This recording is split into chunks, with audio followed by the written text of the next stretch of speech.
Hello, welcome to For Flow with Chloe, where today I'm recording to you from my very humble little room in Porto. Basic bed.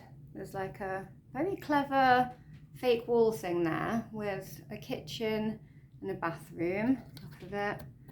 Walk-in wardrobe or just open wardrobe. And then my little table to eat at. It's very simplistic, but very cute. I've just been spending most of the day obviously out and about exploring, and Porto, definitely one of my favourite places now, up there on the list. It's beautiful, it's classy, the river with the bridges, so lovely. Found a completely deserted beach, pretty much, other than like I saw 6 other people the entire time I was there, I think, which was nice. And it's got this like ancient building on it. Well, not ancient, but old. So the first card out is the 5 of Pentacles. Interesting. Ooh. So someone maybe has felt a little bit shut out at some point. And then it's given me all of these, which I managed to catch with my boob. Go me. Oh, interesting. We have the 2 of Pentacles. This is, I'm sure this card is associated with Jupiter and expansion. And on this card, it's got little fairy wings on it. We do have Jupiter in Gemini at the moment.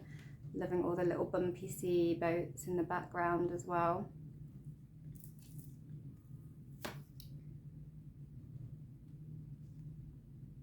Ten of Swords. An ending, a done, put a fork in it ending. But looking out to the new horizons, double rainbow. Loving how much the light's picking up the sparkles on these cards today. And obviously there's the gateway that he's making, and he's got his cosmic egg, which is it's the shape of an egg, but it's got earth pictures on it. So like new earth, new world, a whole new world for that guy.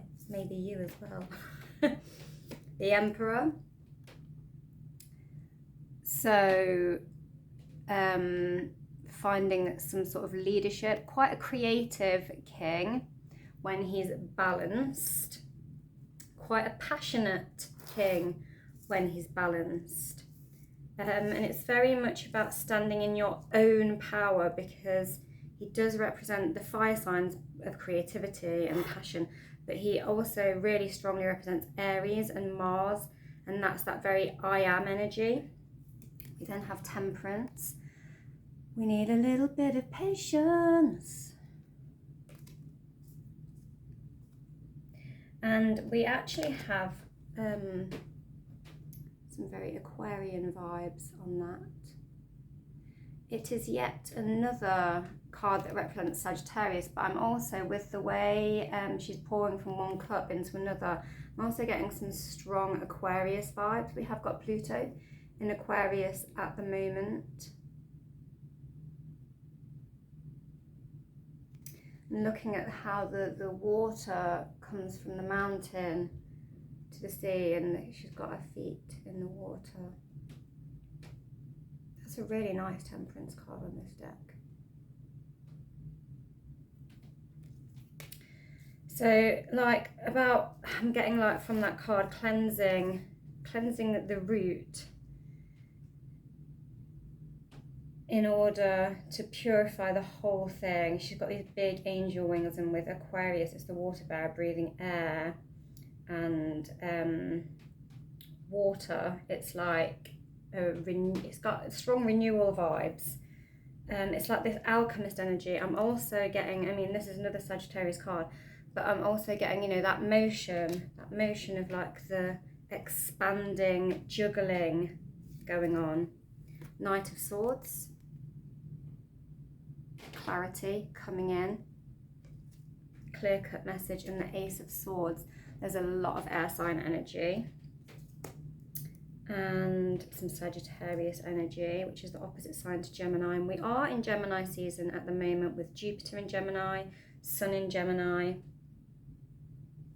Where's Mercury? Got lots going on in Aries as well. Saturn has moved into Aries along with Neptune. The big daddies, the big powers have moved together into Gemini. Not into Gemini, sorry, into Aries. And they are within the first few degrees. I think Saturn will be at 0 or 1 degree at the moment. And they're conjunct. So it's like the two big daddy outer planets joining forces in this like sort of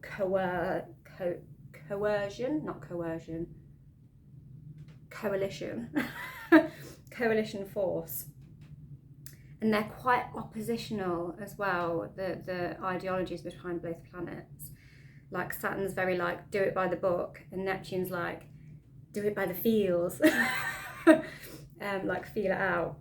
So that's interesting because you're going to have to do both.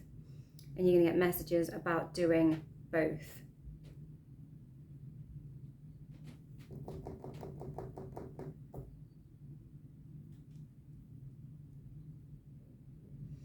Looking at the overall message of the cards, I think we maybe were at a point in this very feeling down on ourselves energy, feeling like it's just not happening, nothing's going right, I'm on my own in this, there's no help.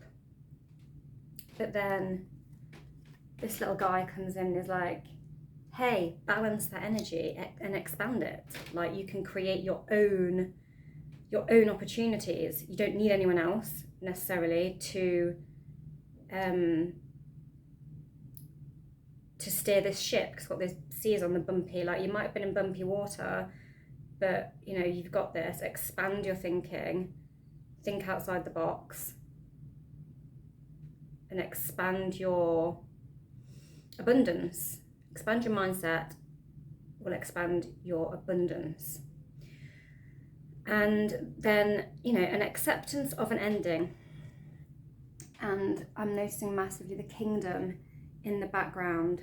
So walking away from a big, something that represented solidarity and structure, and having walked away from it. But there's this like bleeding rainbow here.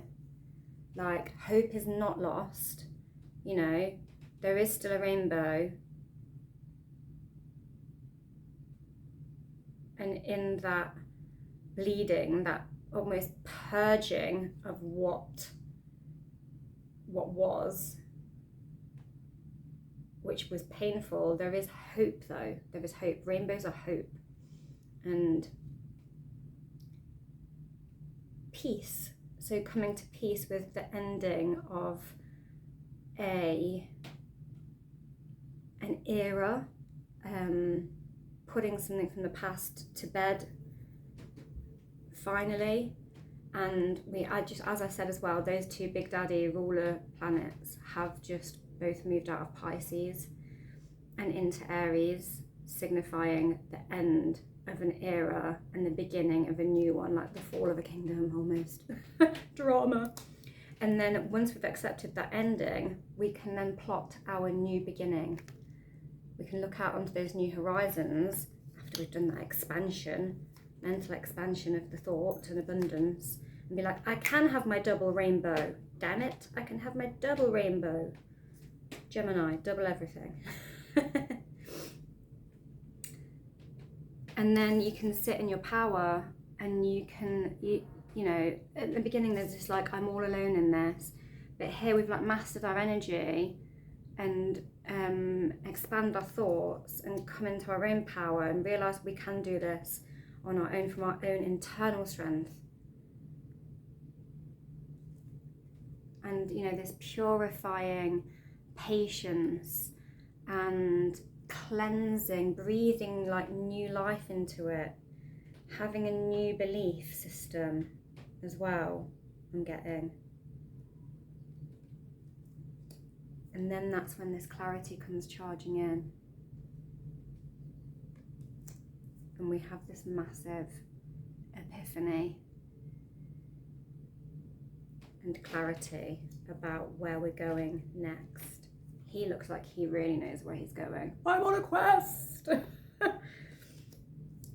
And we know what the message is. Because the night he delivers a message, and this is the message coming, and he's delivered it, and it's happened. Zing! I know. Lovely. So a couple of like cards that could have been negative on there, but like going somewhere really, really, really lovely from it. And I'm going to take, I've got my like travel decks with me, the ones that travel easy, because they're just in like little lightweight boxes. So I've got the Seasons of the Witch Beltane Oracle, which you know I love, in its travel size form. So let's see how it shuffles. With it being, I've not used this since last summer. Ooh, ooh. The cards are already split at a point. It's interesting. There's one there and one there that are already facing up. So I'm being forced to take those. And then, yeah, I haven't used these since last summer when I was in Italy, I don't think. Ooh, two more.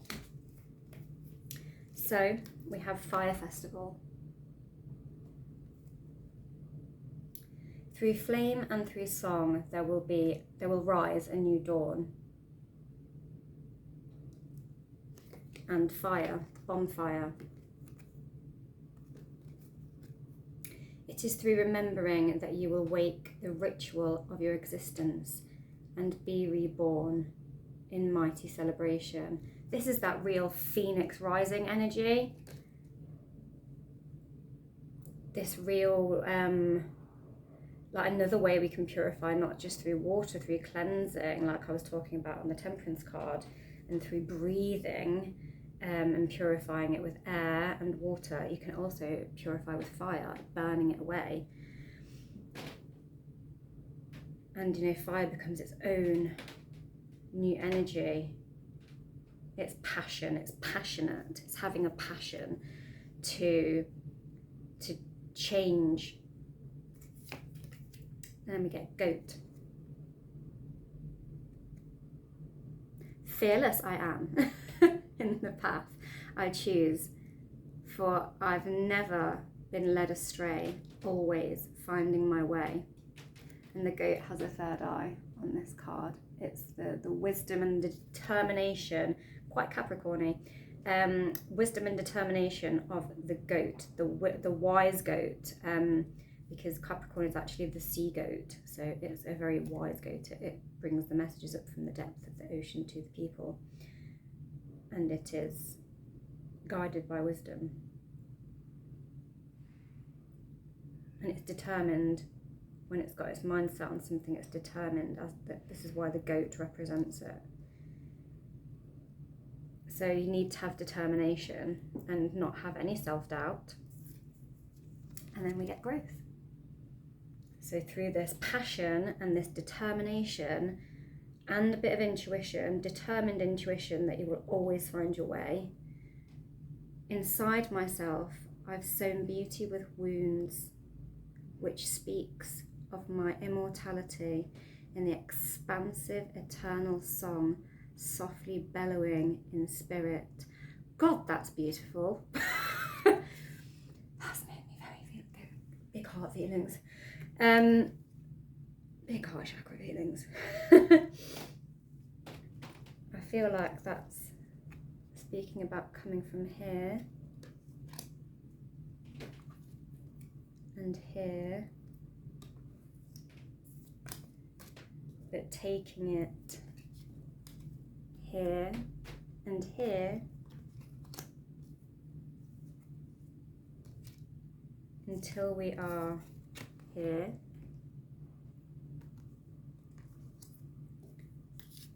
Plotting our new thisness, that patience, that spiritual patience, and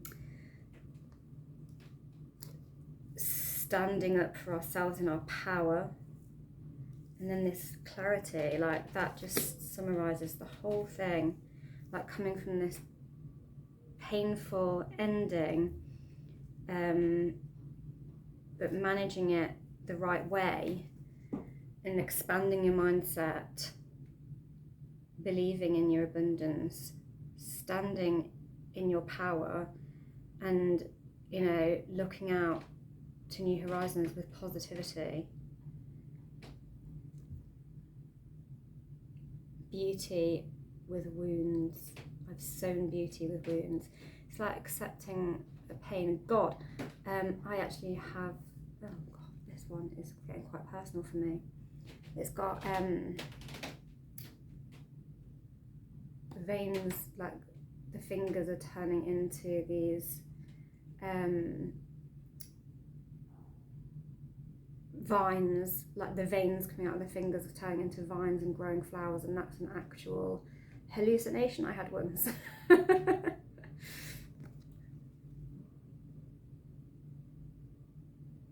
And she's got this like soft gown on. It's this like soft, airy, like letting it go and understanding the expansiveness of the soul and the lessons and the wisdom, and honouring it and knowing that, you know, in every end is a new beginning, and that you can heal yourself with the right mindset and trust and hope and determination and passion. And that is the reading, guys, and that one has left me feeling quite powerful energy coming off the cards today. So I'm going to go and get on with exploring Porto now, but thanks for watching Flow with Chloe. Don't forget to like, share, subscribe and all that, and you can also check some of my recent shorts for seeing a bit of Porto if you'd like as well, because I just posted I think a 3-minute video, a 3-minute short of just like me going about Porto, doing my thing. And I think there's like one, I found a secluded beach as well yesterday, which I did some yoga on, and so there's going to be me doing yoga on the beach, having a lovely time. And yeah, I'll be probably doing some snippets of what I get up to today. Had some amazing oysters last night as well at this oyster market that was very like what's it called, that fancy Borough Market in London. It had vibes like that, but in Portugal, so better because it's really sunny. Anyway, it was fantastic, and so I might share some of that later when I have time to do some editing. But now I must explore. Farewell from me. Mwah.